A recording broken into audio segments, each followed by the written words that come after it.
Ciao, sono Francesca.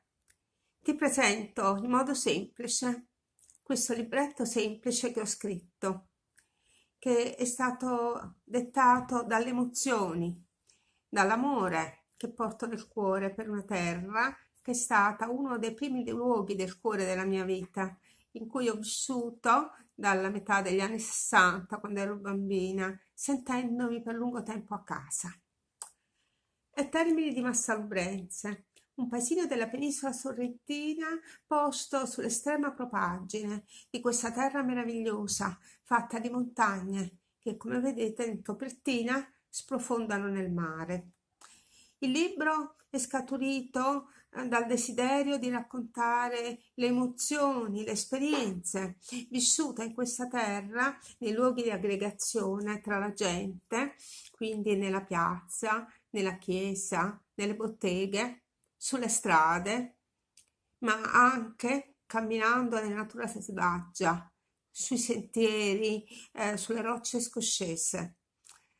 E il lettore che riesce a immergersi tra le righe di questi racconti semplicissimi, che in sostanza sono adatti a tutti, riesce a individuare uno spaccato di una piccola comunità che era rurale all'epoca e che in circa mezzo secolo si è radicalmente trasformata, lasciando indietro gran parte del suo bagaglio di saperi, di saper fare, di mestieri, per lasciare spazio all'attività turistica che ha preso piede, ha portato benessere alla comunità, ma che talvolta è diventato anche invasivo.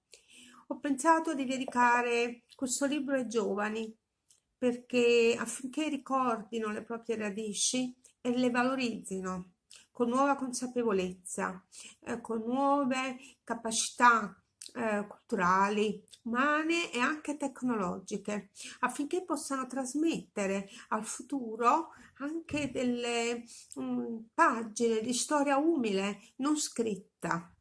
Oltre alla storia famosa, importante di questa terra, che fin dall'antichità è stata studiata e trasmessa.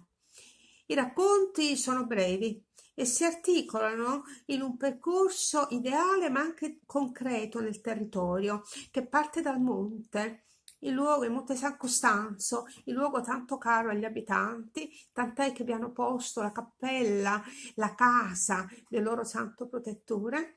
E quindi dal monte il cammino finisce al mare, passando attraverso luoghi speciali, unici, e raccontando di persone che ricordo.